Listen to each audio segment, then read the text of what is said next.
Mirë mbrëma të dashur shikues. Jemi sërish në emisionin Konspiracion këtu në kanalin Okult dhe i ftuari im për sot është Avdi Bakiu. Avdi Bakiu është një gazetar shqiptar nga Maqedonia, autori i emisionit Bota në Fokus për televizionin Shenja.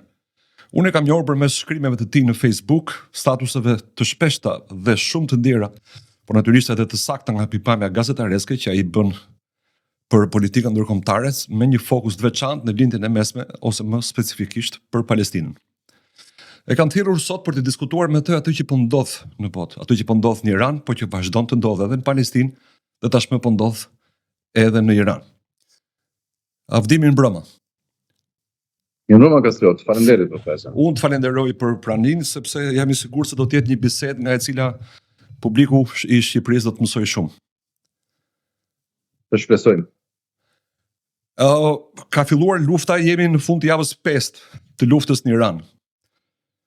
Edhe natyrisht që ka qenë një zhvillim për mua i papritur, unë kam shpresuar deri në minutën e fundit se politikani i preferuar prej meje, të cilin do ta kisha votuar nëse do të kisha pasur të drejtë vote, Donald Trump, kam shpresuar pra se nuk do ta bënte, nuk do ta rinte deri këtu. Kisha menduar se ato 12 ditët e korrikut vitit kaluar ishin maksimumi që ai mund të bënte. Pra nuk mund shkonte më larg se aq. Për ty si ka qenë? Të them të drejtën Kastriot, bindja ime ka qenë se të paktën do të thotë administrata amerikane nuk do të merrte një hap të tillë që të sulmonte ushtarakisht Iranin. Besoja se do kishte një marrëveshje që nuk do të çonte deri tek një, do të thotë, përballje armatosur mes vendeve. Dhe kemi diskutuar edhe me shumë kolegë dhe njerëz profesor të ndryshëm, do të thotë, të lëmisë çështjen e bisedimeve që Irani ka zhvilluar në mënyrë indirekte me Shtetet e Bashkuara të Amerikës dhe do të thotë askush nuk priste që një gjë të tillë të ndodhte, një sulm i befasishëm realisht. 28 shkurt ishte momenti kur Donald Trumpi vendosi, do të thotë, që të sulmonte ushtarakisht Iranin dhe kjo duket se disi u hoq perdja dhe u kuptua se realisht nuk është luftë e Amerikës së Shteteve të Bashkuara, po është luftë e Netanyahut dhe në rastin konkret karrierës së tij politike dhe jo vetëm besoj, për shkak të sfondit edhe fetar, do të thotë, të elitës politike brenda Izraelit për arsyen apo jo për marrit atë që kam pretenduar që nga viti 96 deri sot, do të thotë, realizimin atij projekti të Izraelit madh. A beson se lufta është fetare? Më shumë besoj se lufta është, do të thotë, për kontroll të burimeve të pasurive, do të thotë, të vendeve të lindjes, dhe më pak është fetare, por do të thotë sfondi fetar përdoret për të elektrizuar popullsinë dhe për të marrë legjitimitet më të madh politik. Do të thotë që të shtyjnë agjendat e tyre përpara, si Netanyahu në Izrael, ashtu edhe Trumpi në Shtetet e Bashkuara të Amerikës. A beson se Netanyahu dhe Trumpi besojnë në Zot? Personalisht nuk besoj. Nuk besoj të jenë të tillë. Asu nuk besoj se ata të dy besojnë në Zot. Edhe pse kam përshtypjen, do të thotë, se ata po e luajnë rolin e Zotit. Apo jo, do të thotë, Trumpi tani po luan rolin e shejtorit në politikën amerikane dhe baza evangeliste ungjillore në përgjithësi, do të thotë, e mbështet pa një pse, pa një pikpyetje, do të thotë, këtë qasje të presidentit amerikan. Rreth vetes që ka, do të thotë, elitën e pastorëve evangelistë, të cilët edhe mblidhen rreth tij për t'u lutur apo jo Zotit për suksesin në luftën që ka filluar në lindjen e mesme. Pastaj kemi edhe, kuptohet, edhe atë deklaratat zyrtare, deklaratat publike jo vetëm të Trumpit, por gjithë kabinetit, do të thotë, pushtetit në Shtetet e Bashkuara, duke filluar nga sekretari amerikan i jashtëm, po ashtu edhe nga sekretari tashmë i luftës Pete Hegseth, që në paraqitjet e tyre arsyetojnë, do të thotë, sulmet amerikane në Iran kundra një regjimi regjimi fetar, një regjimi të rrezikshëm që ka për Më fal të ndërpres edhe të kundërshtoj pak. Të shprehesh për dhunë kundër një regjimi fetar, mund ta bësh edhe nga pozita ateiste, edhe nga pozita sekulariste. Pra laike. Por ata, me sa e kam ndjekur unë, nuk thonë thjesht të duhet luftuar regjime ajatollahëve, teokracia e Iranit, pa ata thonë jemi në një luftë të shenjtë, jemi në një mision të shenjtë. Ata thonë ne po luftojmë për kthimin e Mesias në tokë. Paula White, më fal edhe këtë shtesë, Paula White, që është shefja e zyrës së shtëpisë bardhë për religionin, që e ka emëruar Trump në atë post, unë e kam dëgjuar me video, thoshte tekstualisht, ti thuash jo Donald Trumpit, do të thotë ti thuash jo Zotit. Prandaj ligjëratë drejtë. Domethënë nuk poshtoj asnjë presje. Po. Do të kjo tashmë është çdo gjë diplomatike është larguar nga paraqitjet publike, është hedhur nga paraqitjet publike të zyrtarëve të lartë në Shtetet e Bashkuara të Amerikës, veçanërisht të Trumpit dhe bazës së tij MAGA, por gjithashtu edhe në Izrael. Tani, fillimisht ishte, do të thotë, apo bindja jonë se si Donald Trumpi ashtu edhe Netanyahu nuk besojnë në Zot. Paktën është përshtypje personale imja kjo, por e përdorin këtë mbulesë, do të thotë për të marrë një mbështetje popullore dhe legjitimitet politik.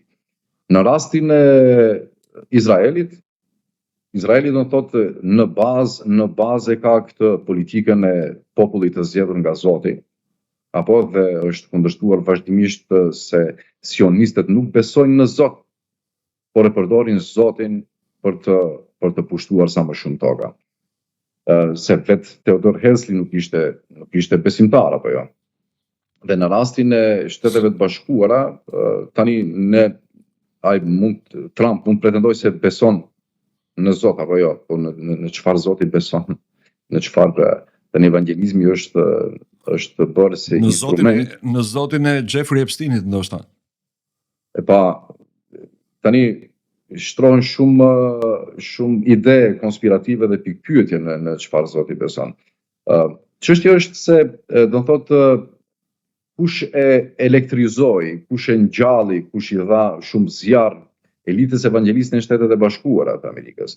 Kur ne i shohim, do të thotë, rezultatet i gëzon vetëm Izraeli nga sulmet amerikane kudo, duke filluar që nga lufta e Afganistanit apo pushtimi i Afganistanit në vitin 2001.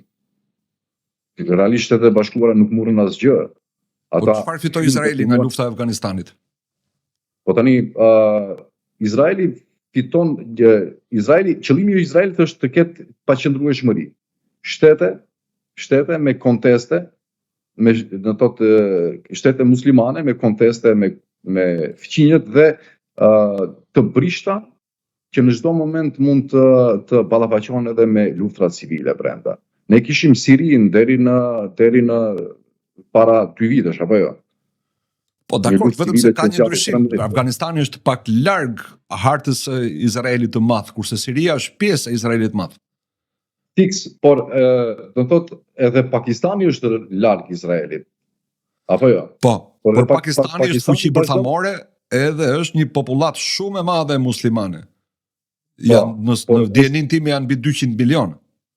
Po, por është shtet fqinj me Afganistanin. Do thotë ato janë thuajse i njëjti, kanë të njëjtën, do thotë, fe dhe etnikisht kanë shumë ngjashmëri me njëri tjetrin. Tani është problemi i unitetit. Për shkak se të gjitha shtetet islame në përgjithësi, nëse marrim edhe historinë para 1000 viteve apo në Tuzatën e parë. Po. Dhe do të thotë si kanë rrjedhur ngjarjet pas pushtimit të Jerusalemit nga gjatë Tuzatës së parë. Dhe pastaj duhet të vinë fuqi njëra pas tjetrës, apo dinasti, njëra pas tjetrës, të cilët do mobilizonin rreth një ideje të gjithë emiratet e muslimanet apo Me që i përmende kryqëzatat, pse u bën kryqëzatat? Çfarë motivacioni kishin dhe si u justifikuan? Tani kryqëzata e parë ishte thirrje drejt për drejt nga Papa për të çliruar apo jo Jerusalemin nga heretikët, për shkak se ato do të thotë të gjitha kishat i kanë uzurpuar dhe i kanë shndruar në stalla për kafshët, ndërsa kanë shkelur dinjitetin e të krishterëve në atë vend. Por kryqëzata u bë për të larguar, do të thotë, si thuash, vëmendjen nga luftrat civile brenda Evropës dhe sigurisht për shkak se Evropa ishte shumë e varfër dhe për të thithur më shumë pasuri dhe tokë dhe sigurisht për të shtrirë ndikimin e europianëve të krishterë edhe në lindjen e mesme. Tani ne dim se si janë zhvilluar, do të thotë, kryqëzatat dhe me çfarë janë përpallur gjatë në atë rajon. Çfarë kishte të vërtetë në pretendimin e Papës për keq trajtimin e objekteve të kultit? Tani nëse bazohemi në historinë islame, nuk do të citoj ndonjë historian, kuptohet, por nga ajo që është thënë, realisht fakti që prifti i Jerusalemit ja ka dorëzuar çelësat e qytetit të kalifit Omar, do të thotë dhe ai ka marrë pa luftë. Dhe kur ka hyrë brenda në qytet, i është ofruar që të kryej një ritual islam, të falë namazin në kish, dhe ai nuk e ka bërë atë me arsyeën që muslimanët nesër që do vinë të mos e shkatrojnë një kish dhe të ndërtojnë një xhami për shkak se në këtë kish është falur Omari. Kjo tregon më shumë, do të thotë, realisht tregon shumë se pretendimet e Papës për uzurpim, për shkelje të dinjitetit, për vrasjen e të krishterëve ishin të pabaza. Qëllimi ishte që të reduktohen luftrat civile në Europë dhe të popullsia e Europës të shkojë dhe të marrë, të shkojë pasuri dhe toka. Ne dim se atëherë Europa ishte në terr dhe ishte e pazhvilluar, ndërsa edhe shumë mjeshtri të kultivimit të tokës mësuan kur u kthyen, do të thotë, nga pasi humbën Jerusalemin krishterët europianët dhe kur u kthyen në vendin e tyre, ato filluan, do të thotë, që të përdoren dhe shumë zanate të tjera. Realisht u zhvilluan atje. Mendoj lindja ka qenë gjithmonë më e zhvilluar se perëndimi. Tani shumica e shqiptarëve, sidomos ata që jo detyrimisht janë të krishterë, aq më pak të krishterë praktikant, por që vinë nga familje me sfond të krishterë, besojnë se në të gjithë hapësirën islame, ku përfshihet dhe bota arabe, të krishterët janë persekutuar sistematikisht në shekuj.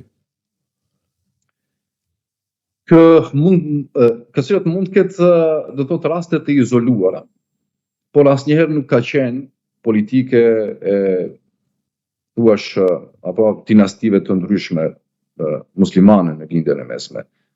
Ne kemi rastin më të freskët, nëse mund ta them, apo të perandorisë osmane. Nuk janë persekutuar njerëzit që besojnë ndryshe.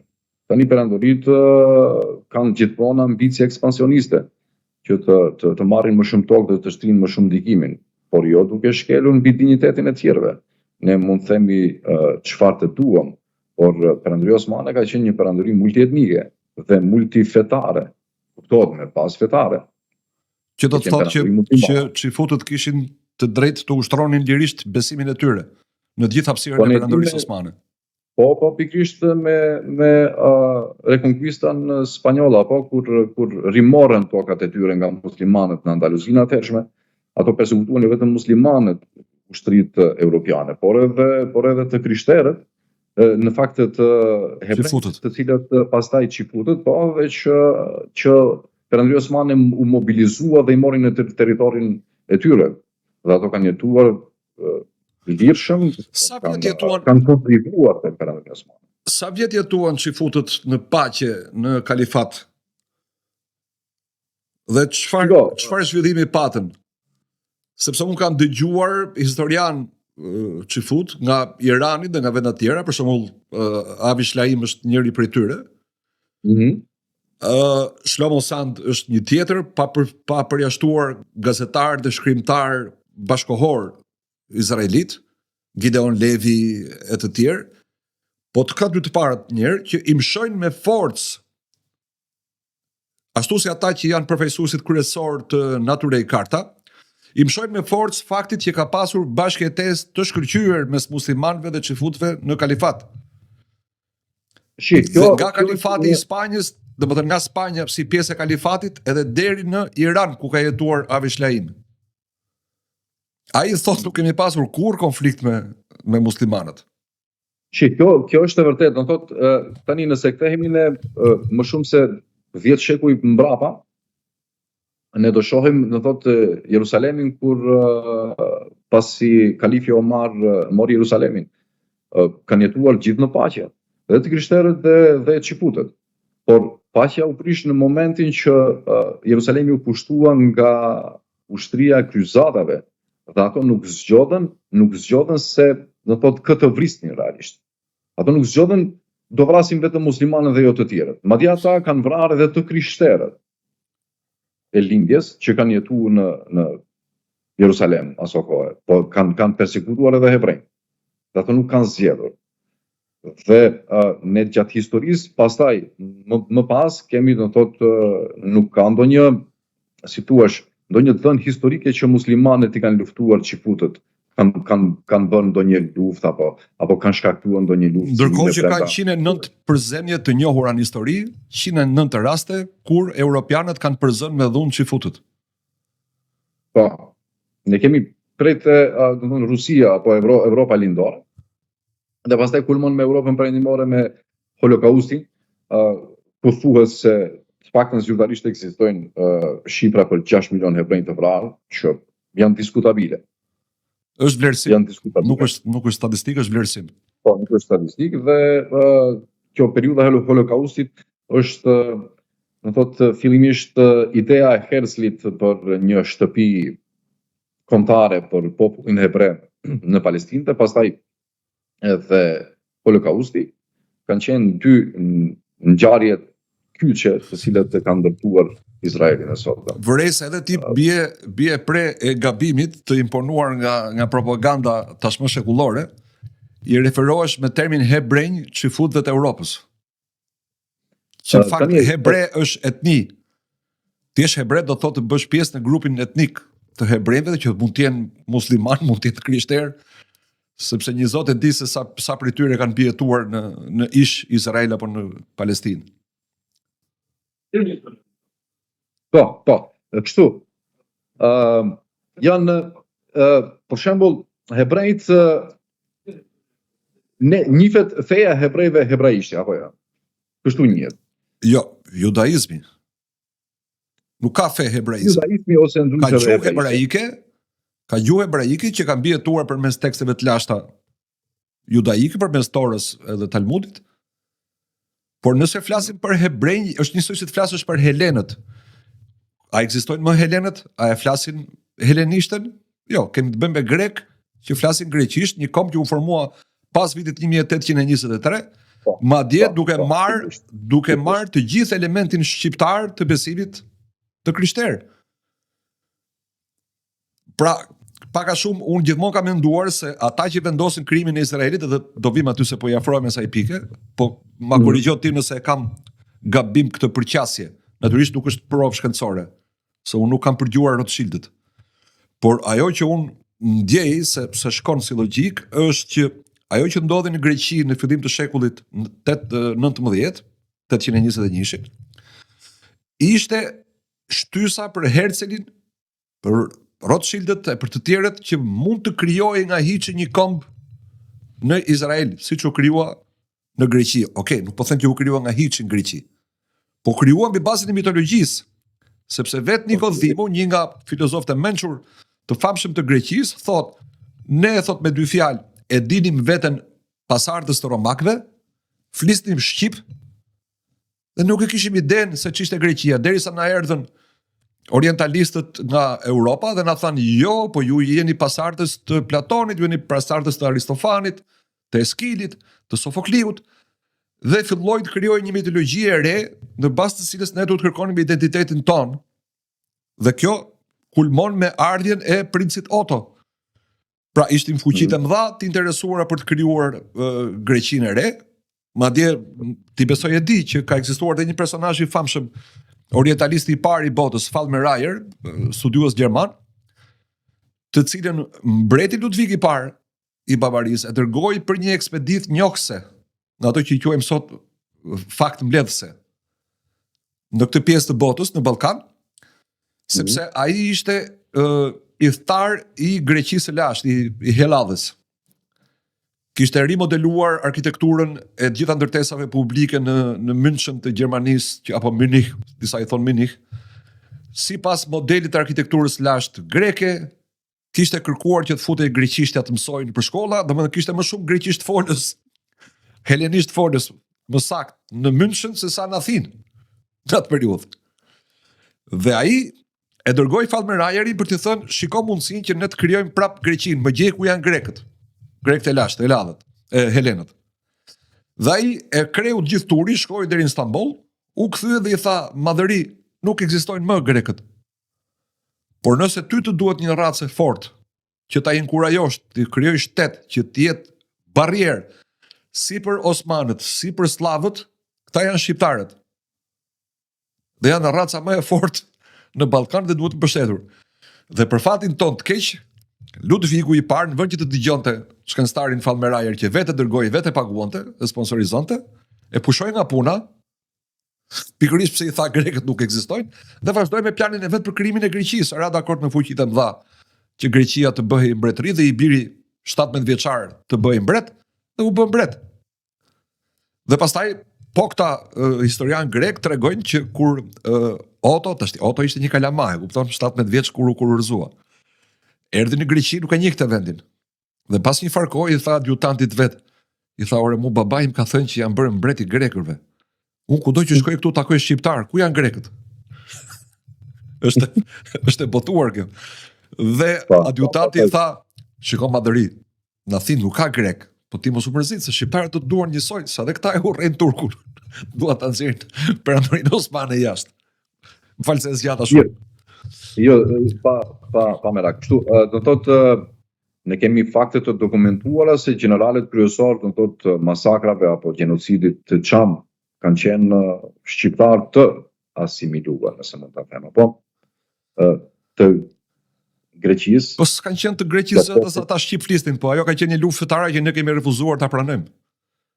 Ne mburrimi që themi kemi bashkë ekzistencë paqësore, por ne kur nuk e kemi njohur faktin që me këtë bashkë ekzistencë paqësore ne kemi humbur të paktën 1 milion shqiptar në Greqi. Unë, Kastriot, mendoj se ne shqiptarët në përgjithësi kemi një krizë të rëndë identiteti. Do thotë ende nuk e kemi gjetë vete. Fakti që ne jemi 70% të deklaruar si musliman, ndërkohë që ne veprojmë, do thotë, si islamofob, kjo është një krizë shumë e rëndë. Nëse ne do kishim pranuar këtë fakt të identitet dhe pastaj do ishim partner të perëndimit për aspiratat tona apo për antarësinë në Bashkimin Evropian dhe integrim të plot në PE në gjitha sferat, do të ishim shumë okej, shumë në rregull me vetveten dhe besoj se do ishim një popull më shumë i përparuar. Ne këtë krizë disi nuk po gjejmë një mënyrë për të dalë, një metodologji përmes gjithë këtë problem të dalim nga kjo krizë. Kjo krizë vazhdon të thellohet edhe më shumë dhe nuk di deri kur, po sigurisht që do ketë pasoja. Problemi është ne më shumë pretendojmë të dukemi europian duke sharë, për shembull, islamin, muslimanët, ne kemi krizë identiteti, duke të kemi një krizë të rëndë identiteti. Prandaj është problem çështja ambicieve tona, për shembull, edhe këto duket se nuk janë sinqerta. Bashkojmë tokat, Shqipëria sikur ka qenë, vilajetes, diçfarë, do thotë. Nuk di nëse do vi dhe si do vi ai moment që gjitha këto probleme të eliminohen, por janë vërtet probleme shumë të mëdha. Pra, shkurt besoj se ne shqiptarët kemi krizë të rënd identitetit. Dikush në Shqipëri, një kolegu jon që bën një emision mëngjesi, ka thënë, duajeni ja dheun si shqiptarët Amerikën. Do kishim bërë Shqipërinë si më mirë. Si ka mundësi që kalojmë në tilla ekstreme, po gjithmonë një pjesë e mirë e shqiptarëve, natyrisht nuk kam drejt të them të gjithë, kanë dëshirë të jenë hije në një perandorie, qoftë edhe sklever të asaj perandorie, pa aman hije të perandorisë madhe. Nuk e shoh tek ta lloj shqiptarësh dëshirën për sovranitet. Nuk shoh krenari kombëtare, nuk shoh që të kenë dëshirë të u flasin fëmijëve të tyre shqip. Dhe pastaj kjo vazhdon me një përkrahje në rrjetet sociale, unë bëj debate shpesh, ti ndoshta një pjesë e ke parë, me shqiptar, madje edhe me shqiptar të formimit islam, paktën kulturalisht, familjarisht, që janë sionistë. Jo që të ka rezerva për ajatollahët, se kush nuk ka rezerva për një regjim teokratik, po janë sionistë, pra janë gati, madje para ca ditëve bëra edhe 2 pyetje provokuese. A jeni dakord që Izraeli i hedh bombën atomike Iranit, dhe të nesërmen a jeni dakord që Irani u hedh bombën atomike Izraelit? Dhe është e frikshme se sa njerëz nuk shqetësohen për një perspektivë të tillë, ndërkohë që është rreziku eminent, mund të shkojmë deri aty. Analistët ndonjëherë po e thonë që s'kemi qenë kurrë më afër. Është vërtet kjo për shkak Kastriot se do thotë qëllimet strategjike Amerika nuk i arriti me luftën në Iran, e cila vazhdon edhe në ditët e sotit. Do thotë po duket se as qëllimet e Izraelit nuk janë arritur. Për shkak se qëllimet e Amerikës ishin që të largohet regjimi fetar apo ajatollahët të hiqen ajatollahët dhe të vinë një regjim demokratik në Iran. Kjo u pa me inskenimin e protestave brenda Iranit para se të sulmonte ushtarakisht Iranin. Izraeli ka pranuar, media izraelite ka pranuar që kanë qenë vepër e Mossadit. Po, pikrisht. Dhe tani, do të thotë qëllimet nuk janë arritur. Ishte largimi i regjimit dhe zëvendësimi me një regjim pro-perëndimor. Ajo nuk u bë. Pastaj ishte faza e dytë për të nxitur një luftë civile përmes kurdëve. Dhe ajo nuk u bë. Dhe tani kurdët thanë nuk kemi kusht me qira. Tani është do të thotë se si mund të shkojë kjo luftë deri te një përballje bërthamore. Derisa Irani përgjigjet do thotë bazave amerikane në rajon dhe Izraeli me raketa të ndryshme dhe ato po godasin caqet dhe po shkaktojnë dëme, do thotë Irani është megjithatë ka një arsenal të rrezikshëm që mund të përbëjë një rrezik goxha të madh edhe për interesat amerikane në rajon, por edhe për Izraelin.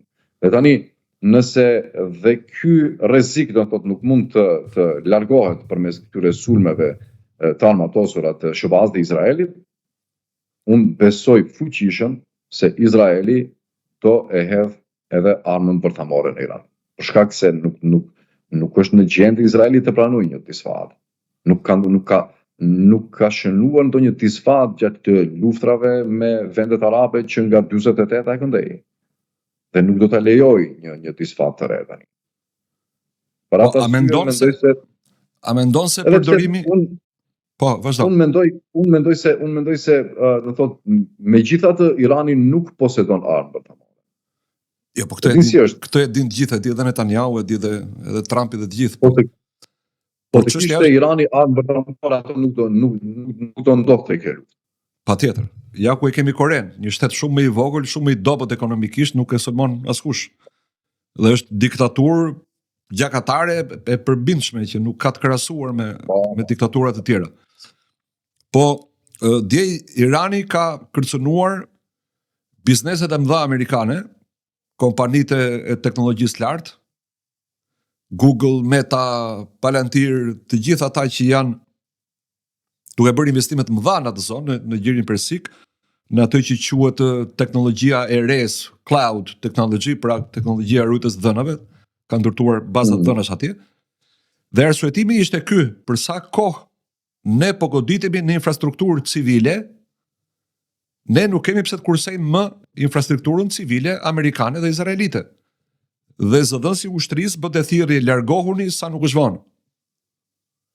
Atë duket si Irani po ruan një lloj proporcionaliteti, pra po godet i dyti, jo i pari, në llojin e goditjes, pra që të përshkallëzohet fuqia e goditjes dhe zgjerimi i saj nga objektivi ushtrak në objektiva civil. Mendon që po e ruan proporcionalitetin Irani? Unë besoj dhe mendoj dhe besoj se Irani do të thotë ka shumë interes që kjo luftë të përfundojë sa më parë. Për atë arsye, tash ne duhet të jemi të objektiv dhe të sinqert deri në fund. Do thotë ushtarakisht në aspektin e arsenalit, Irani është shumë i dobët në krahasim me Shtetet e Bashkuara dhe Izraelin së bashku. Dhe sigurisht që nuk mund të tërheqim një paralele mes palëve, do të thotë, në këtë konflikt. Por Irani sulmon atë që, do thotë, ka një lloj, si them, ka një lloj teorie sy për sy. Ku më godet, aty të godas. Do thotë, Irani po vazhdon të bëjë atë deri në momentin që mund të vi në një sulm bërthamor dhe që do ndes gjithë rajonin pastaj. Problemi është se Irani duke se ka ende do të thotë dhe disponimin dhe arsenalin ushtarak të nevojshëm, do të thotë për të rrezikuar pika strategjike të Shteteve të Bashkuara në vendet e gjirit, por edhe të Izraelit. A mendon se përdorimi i armës Ase vazhdo mbaroj se vonesa e audios krijon keq kuptime. Do të them mos harrojmë edhe sulmin me raketa afër reaktorit bërthamor Dimona, që ishte një mesazh nga Irani. A mendon se Izraeli përdor armën bërthamore, po marrim një rast hipotetik që e përdor, mendon se ky do të jetë fundi i Izraelit, pra mbështetja e gjithë perëndimit do të pushojë nëse Izraeli përdor armën bërthamore? Nëse Izraeli përdor armët bërthamore, ndoshta mbështetja e gjithë perëndimit nuk do të pushojë, por disa vendeve. Ne kemi Spanjën, e cila megjithatë para se të përdorë, do të thotë, ose vetëm pse është përfshirë në gjenocid të Izraeli, Spanja ka filluar të distancohet, gjithashtu edhe Slovenia ka filluar të distancohet. Shumë e ashpër për Slovenia, e vërtet. Është distancuar edhe presidenti i Kroacisë. Po edhe presidenti i Kroacisë. Do thotë këto janë distancuar nga politikat e Netanyahu dhe nga gjenocidi që po na shfaqet drejt për drejt, që Izraeli po e bën dhe Shtetet e Bashkuara në këtë rast po tentojnë ta minimizojnë dhe ta mbulojnë disi dhe të pasqyrtojnë. Do nuk mendoj se të gjitha shtetet evropiane do distancohen nga Izraeli nëse bën këtë. Do të thotë kjo fundi i Izraelit, fundi i Izraelit është 7 tetori 2023 Kastriot. E dim pse e them këtë. Për shkak se Izraeli të paktën është njohur deri atëherë si shteti vetëm demokratik në lindjen e mesme, shteti vetëm i cili është sulmuar vazhdimisht dhe ka marrë të drejtën për të mbrojtur jo vetëm vetveten, por edhe për shtrirë demokracinë. Mitologji e gjitha. Po, gjitha kjo mitologji, dhe kur bie mitologjia, do të thotë është çështja pastaj e jetës, e vetë jetës së shtetit apo jetëgjatësisë së shtetit është shumë diskutabile, është me pyetje shumë të mëdha. Ne kemi marrëdhënie që megjithatë me marrëdhënie Izrael dhe vendet e gjirit, të cilat nën hije kanë qenë super të mira, apo jo, para 7 tetorit. Imagjino Arabia Saudite ka qenë në prag të nënshkrimit të marrëveshjeve abrahamike, domethënë për pjesën e marrëveshjeve abrahamike me Izraelin, që është një si shteti push lider në gjithë atë rajon. Dhe sot ata janë para një akti të kryer, do thotë kanë një popullat pas vetes, e cila megjithatë një ditë mund mos kontrollohet sa i përket raportit me Izraelin. A është e vërtetë se Katari ka filluar të ketë rezerva për raportin me Shtetet e Bashkuara? Kam parë lajme të pakonfirmuara, se Katari kërkon të largojë bazat amerikane nga territori vet. Tani ka qenë kështu, E përsëris të pa konfirmuara. Po, nuk është se do të thotë kam dëgjuar diçka të tillë, por ajo që Katari do të thotë deklaratat e ministrit të jashtëm të shpeshta kanë qenë se ne nuk mund të hyjmë në një luftë me Iranin për shkak se nesër do duhet të jetojmë sërish si fqinj në këtë rajon. Do thotë edhe kjo në gjuhën diplomatike flet shumë. Realisht është duket se sionizmi ka përfshirë thuajse gjitha vendet e gjirit me shumë pak përjashtime. Dhe kjo është shumë më herët, në thotë kjo është prej marrëveshjes Sykes-Picot apo jo. Kur janë instaluar figura caktuara dhe ata deri sot vetëm janë trashëguar nëpër vendet arabe. Dhe ne kemi po ato regjimet e instaluara nga si rrjedhoi marrëveshjes Sykes-Picot, si në Jordani, si në Arabinë Saudite, si në vendet në përgjithësi vendet e qirit. Prandaj është, për shembull, është shumë problematike kjo. Tani për publikun, po flet për një marrëveshje të ministrave të jashtëm të Britanisë edhe të Francës për ndarjen e influencës në lindjen e mesme, pas të cilës Franca do të merrte Sirinë dhe Libanin si territor influencë, ndërsa Britania do të merrte Palestinën dhe Egjiptin. Realisht ishte ajo thik pas shpine për arabët, të cilët u ishte premtuar se do kenë mbretërinë kufitet të cilës do të jenë deri te njeriu i fundit që flet arabishtën dhe do jetë vetëm një mbret. Apo? Dhe çka ndodhi pastaj? Ndodhi marrëveshja sekrete. Ndodhi ajo që Boris Johnson e quan ta shesësh dhe vend 3 herë. Fiks. Sepse në 1917 ata ja premtuan Rothschildit tokën e Palestinës. Ndërkohë nuk ishte as Franca në pikturë. Franca u fut më vonë. Bën pazar tjetër me Francën. Shiko, kthehemi edhe një herë tek Palestina. Pastaj do doja prapë të flistim për minutat e fundit, të flistim pak për këtë fatin e shqiptarëve. Më interesoi ajo që thej që ne kemi krizë identiteti. Unë jam dakord me ty. Palestina mua më duket se është sot në zgrip, në limit. O do të zhduket përfundimisht nga harta e Izraelit, ose përfundimisht do të rrëzohet projekti i Izraelit madh. E them këtë sepse Gaza me 2.5 milion banorët e saj, që ishte një nga zonat më të dendura nga pikpamja e popullsisë në botë, sot është akoma në ekstrem sepse gjysmën e territorit e ka marrë Izraeli me pretendimin se do të krijojmë një vit të verdh, një zonë sigurie, zonë tampon. Ajo që bëjnë kudo në Siri, në Liban. Edhe Liban po bën gjithë gjë. Ndërkohë po avancon edhe me mjete ligjore Izraeli, me kuadër ligjor, me mbylljen e çështjes së Brekut Perëndimor, me aneksimin zyrtar. Që do të thotë që 3 milionë gjysmë apo 4 milionë palestinez nuk kanë më asnjë shans në qoftë se komuniteti ndërkombëtar nuk reagon sot për atë që po ndodh në Gaza dhe në Brekun Perëndimor. Si mendon se do të marrë kjo punë? Çështja palestineze, patriot nuk është çështje vetëm e muslimanëve. Çështja palestineze është çështje e njerëzimit. Pajtohem me ty, unë vetë nuk jam musliman, po mendoj që jam njeri. Mendoj që meritoj të quhem njeri. Po pra. Dhe çështja palestineze është çështja më e ndjeshme sot. Për arsyeën e vetme se do thotë kolonializmi me gjitha si thua konturet e saj vazhdon të jetë prezent edhe në shekullin 21 madje edhe ditët e sotme në Palestinë. Gjithkund tjetër ka ndryshuar fort. Edhe në vendet e Afrikës nxiten luftra civile, do thotë që të ketë paqëndrueshmëri brenda shteteve. Pastaj vinë faktorë të jashtëm, të cilët jo të vinë, po që janë aty dhe shfryzojnë do thotë edhe pasurinë nëntoksore të vendit e kështu me radhë. Palestina vazhdon të jetë, do thotë, kolonializmi i vjetër, jo më modern.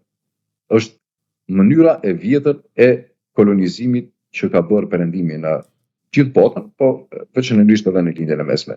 Për atë arsye, Do thotë Palestina ose konkretisht Gaza, 7 tetorit 2023, dhe gjenocidi që u bë dhe vazhdon, do thotë në Gaza, po e demaskon gjithë këtë strukturë ta quajmë apo demokratike, liberale, jo vetëm në Izrael, por në gjithë sferën perëndimore, edhe në Shtetet e Bashkuara edhe në Europë.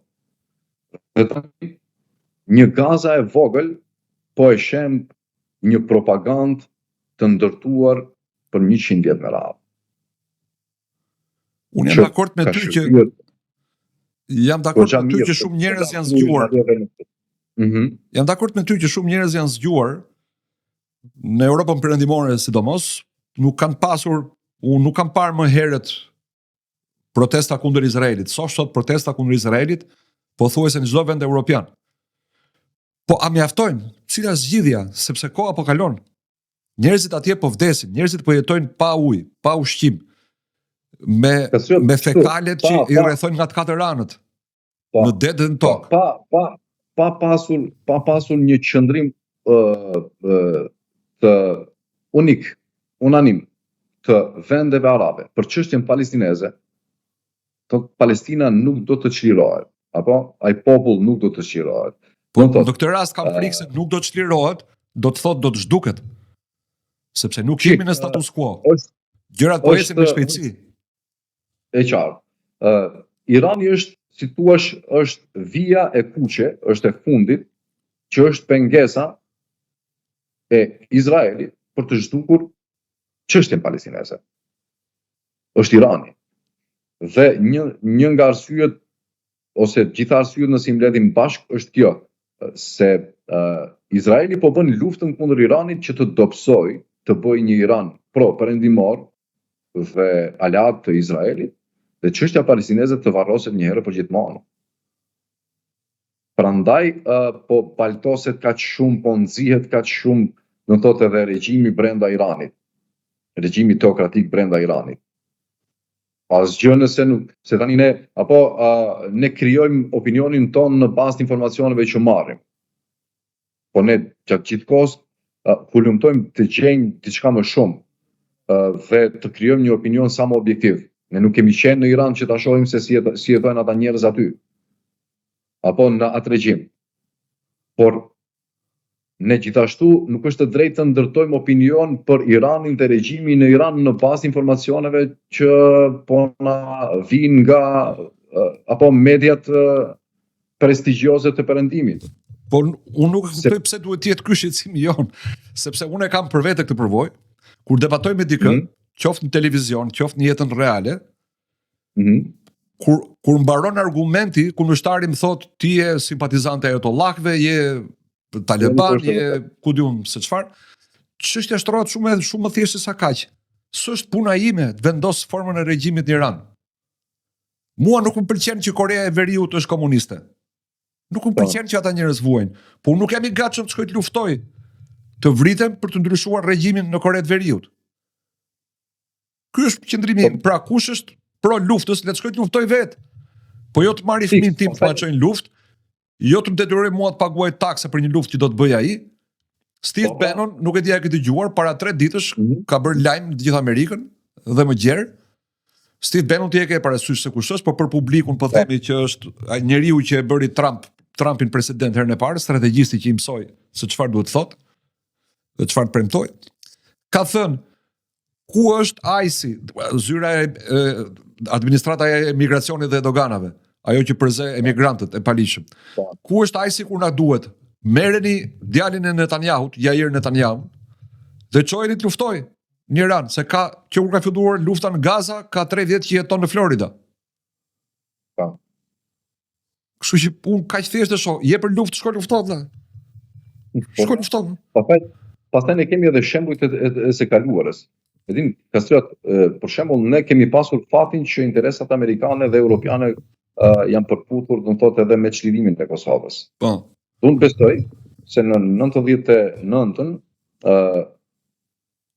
sulmet e NATO-s i kanë bërë një nder shqiptarëve dhe i kanë çliruar Kosovën nga Serbia. Padyshim. Por tu ka dhe shumë interesat e atyre, do të thotë se pse kanë bërë këtë. Ne kemi periudhën e Jugosllavisë, ne kemi Titon që nga 49-a deri në të vitin 1980 që ka pasur mbështetje politike dhe ekonomike prej Shteteve të Bashkuara të Amerikës dhe të Bashkimit Evropian, Shteteve të Evropës, për arsyen se do të thotë ka prishur marrëdhëniet me Stalinin aso kohë apo jo. Po. Derisa përputhen interesat do të thotë të fuqive të mëdha, nëse je në atë unaz geografikisht do përfitosh. Po nëse je kundër asaj rrymë, sigurisht që për shembull supozojmë, po e bëjmë një hipotezë. Në rast se në 99-ën Serbia po ndryshonte politikën, i kthente shpinën Rusisë dhe bëheshte aleati i Shteteve të Bashkuara. A do kishim ndërhyrjen e NATO-s dhe çlimin e Kosovës? No F wording way. Nuk ishte për të kurrë. Do thotë ideja është që ti shohim dhe ti analizojmë gjërat drejt në mënyrë shumë objektive. Për shkak se fillimisht nuk është e drejtë ndaj vetvetes të jemi subjektiv. Për shkak ne japim shpresa të rrejshme vetvetes dhe nesër shkënjehemi shumë. Dhe në rastin e luftës që shumë ekspert e quajnë agresion, pra luftës Izrael-SHBA kundrejt Iranit. Është agresion. Po është agresion për shkak se do të thotë ka një palë sulmuese që qartazi ka qenë pa provokuar për të sulmuar. Bisedimet përparojnë dhe ne kemi do të thotë të nesërmen apo pas 2 vite kemi vrasjen e liderit të shtetit, një ndër shteteve më të rëndësishme në atë rajon. Tani apo çfarë po ndodh? Ta nuk bëjmë bota nuk udhiqet në këra fëmijë.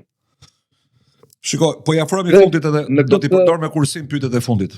Si ai luftëtari i mirë që është i rrethuar dhe ka pak fishek. Shumë njerëz mund të thonë ty dhe mua që mirë, dakord, edhe nëse ke plotësisht të drejtë për atë që thua, nuk e ndryshon dot ti këtë realitet. Pse nuk thjesht heq dorë? Pse flet? Pse lodhesh? Pse mërzitesh? Çfarë do t'i thuash te këtyre njerëzve? Kjo është detyra e gazetarit, më fal, për të lëvizje, detyra e gazetarit është që ta thotë të drejtën, të vërtetën. Do thotë nëse mjekët kanë atë betimin e Hipokratit, ashtu ishte? Dhe gazetarët duhet të kenë një betim, unë nuk di si duhet të quhet ai betim, por duhet ta kenë një betim. Për shkak se informacioni është arma më e fuqishme.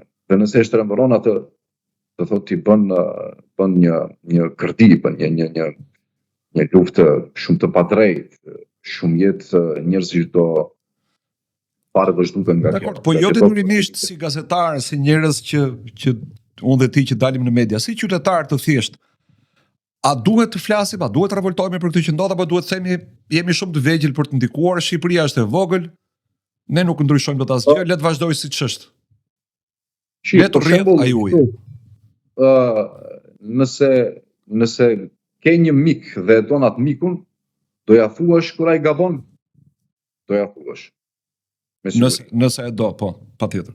Po, nëse e don do ja thuash se këtu e ke gabim dhe mos e bë. Do thotë nëse shqiptarët i kanë një miqësi me Shtetet e Bashkuara dhe Bashkimin Evropian, ato të paktën duhet ta thonë këtë, se kjo që bëhet është e padrejtë. E kupton? Tani, në nivel individual, a duhet ta themi?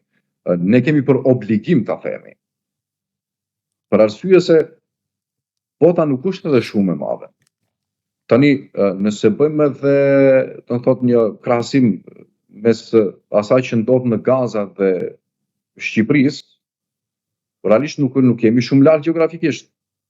A mund nesër gjithë ato hebrejt, të cilët nuk do shohin të ardhmen në atë vend që jetojnë apo jo, ato në Izrael apo në Palestinën e pushtuar, a mund nesër që të transferohen dhe të vinë të kolonizojnë toka shqiptare? Mund të. Dhe çka ndodh pastaj? Për shembull, të marrin Kipron, ishujt grek dhe pastaj të vinë edhe në Bregdetin e Shqipërisë. Njëri nga sionistët e viteve 30 e ka propozuar Shqipërinë si destinacion. Po, ka qenë. Ka qenë një gazetar britanik. Megjithatë unë prap në këtë rast ta bëra pyetjen, por në fakt po duhet i përgjigjem vetë asaj pyetje që të bëra edhe ty. Pra çfarë mund të bëjnë qytetarët e thjeshtë dhe vendet e vogla. Irlanda vend i vogël është. Slovenia vend i vogël është.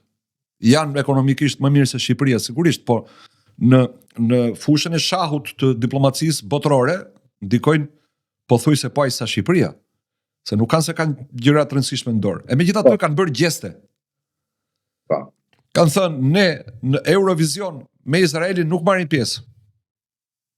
EBU, Unioni i Transmetuesve Europian, ka vendosur që të mos e përjashtoj Izraelin, ata janë të rrequr nga gara. Irlanda edhe vende të tjera. A mund ta bëjnë shqiptarët ka gjë? Ti kërkojnë qeverisë tyre, televizionit publik për cilin paguajnë taksa, ti thon nuk do të marrësh pjesë në maj në Eurovision, sepse atje do të marrë pjesë një shtet gjenocidal. Për analogji, a mundet ne ti kërkojmë federatës tonë të futbollit jo më ndeshje me Izraelin, jo më aktivitete ku merr pjesë Izraeli, madje edhe Amerika, sepse në këtë moment është vend agresor. Do bëhet Kupa e Botës në qershor. Si do të mblidhet bota? 48 shtete të luajnë futboll në territorin e një shteti agresor. Bielorusin këta e kanë përjashtuar nga të gjitha. Çfarë ka bërë Bielorusia? Ka lejuar 3 ditë trupat e ruse të kalojnë për të hyrë në Ukrainë, se pastaj ndroi drejtim Putin, erdhi nga jugu. Ma jep ti përgjigjen, a mund ta bëj këtë gjë shqiptarët më të tregojnë kaq sedër? Ti kërkojnë televizionit publik dhe Federatës Futbollit bojkotoni Izraelin. Kështu ne nuk është se kemi shumë të zhvilluar këtë mendimin kritik. Pastaj edhe çështja e empatisë është shumë diskutabile te ne në përgjithësi. Ne kemi shpëtuar, nëse mund ta them. Nuk di nëse ka kundërshtime, fakte të kundërta rreth kësaj apo jo, gjatë luftës së dytë botërore ne shqiptarët njihemi si popull që kemi mbrojtur edhe hebrejnë. Tani, ne jemi fakti që do të thotë protestat janë shumë simbolike. Ka pas protesta apo kundër gjenocidit nga Gaza edhe në Shqipëri, edhe në Kosovë, edhe në Shqipëri. Në disa ka marrë pjesë edhe unë. Protestat janë shumë simbolike, ka shumë pak njerëz që marrin pjesë në ato protesta, por ne nuk bashkëndjejmë me të tjerët. Ne mendoj se edhe nuk kemi edhe vizion për shtetin ton, apo për shtetin shqiptar, nuk kemi vizion që nesër të njihemi si shtet që ka mbajt anën e drejtë, pavarësisht se sa ka mundur t'i kushtojë ajo. Dhe kemi edhe shumë nuk kemi unitet rreth çështjeve, për shembull, çështjeve kyçe, çështjeve me interes kombëtar brenda shtetit. Tani, ndoshta edhe kjo ndërhyrjet e jashtme të vazhdueshme nëpër shtetet tona, si në Kosovë dhe në Shqipëri, do të thotë kanë krijuar një lloj simpatie të tepruar ndaj Shteteve të Bashkuara dhe si rrjedhoi edhe Izraelit. Dhe kemi krijuar një bindje se ne duhet me patjetër të mbështesim ato çfarë do që bëjnë, madje edhe kur bëjnë gjenocid. Për shkak se I shohim apo jo edhe analistët nëpër studio televizive se çfarë qëndrime kanë.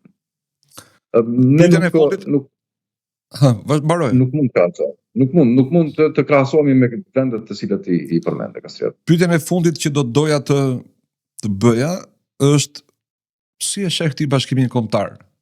Mund të kemi një projekt dhe nëse po, cilat do të ishin vijat kryesore të një projekti të bashkimit kombëtar që sipas meje sot nuk e kemi?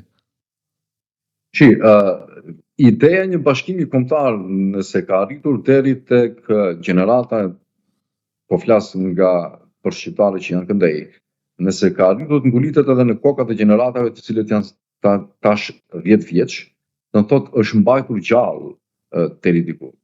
A kemi ne projekt dhe si thush vija të qarta se si duhet vepruar për të ardhur deri aty? Nuk kemi. Unë mendoj se nuk kemi, ne nuk kemi një unifikim të akademive, do thotë mes Kosovës dhe Shqipërisë. Ne kemi realisht ne kemi pak dallime, por ne investojmë shumë që ato dallime të shtojmë. Ti shtojmë thellon edhe më shumë mes neve. Për shembull, siç është rasti në lindjen e mesme mes arabëve dhe persëve apo iranianëve. Nuk kanë shumë dallime, janë dy sekte të cilat kanë shumë pak dallime me njëri tjetrin, por ka shumë investime që përçarja të fillohet edhe më shumë. Dhe ne shqiptarët jemi në këtë gjendje. Tani ne e dimë edhe përpjekjet e kombit kosovar apo jo. Për krimin e kombit kosovar. Për krimin e një kombit kosovar. Për shpikjen. Po, që nesër të kemi probleme, pastaj të luftojnë Shqipëria me Kosovën. Po, pra se habiten ca si u shpik kombi i Izraelit. Po, unë marr Shlomo Sand ka bërë një libër të tërë me titull Shpikja e kombit të Izraelit. The Invention of Israel. A të them një ëndër timen? Hajde. Edhe të shpresojmë që do ta ndajmë bashkë edhe me ata që na dëgjojnë, dhe pse jo ta bëjmë dhe realitet.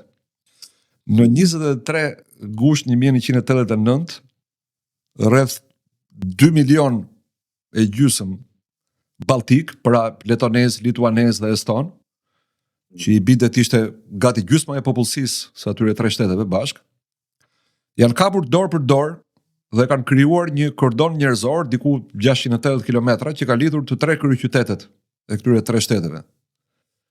Në mënyrë simbolike për të treguar nevojën për bashkim, për pavarësi, për liri dhe për të denoncuar paktin e famshëm Ribbentrop-Molotov që i la ato vende në ndikimin sovjetik.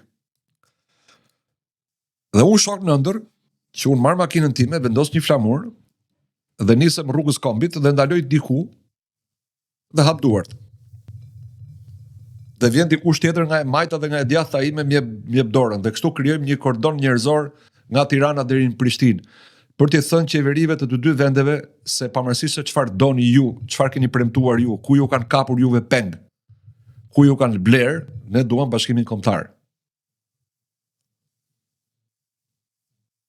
Unë besoj se një ditë do vi kjo. Për shkak se ne kemi një gjenerat të re e cila nuk është e infektuar nga ato mbetjet e komunizmit, si në Shqipëri ashtu edhe në Kosovë. Dhe kemi një gjenerat të re që është, si thuash, është premtuese.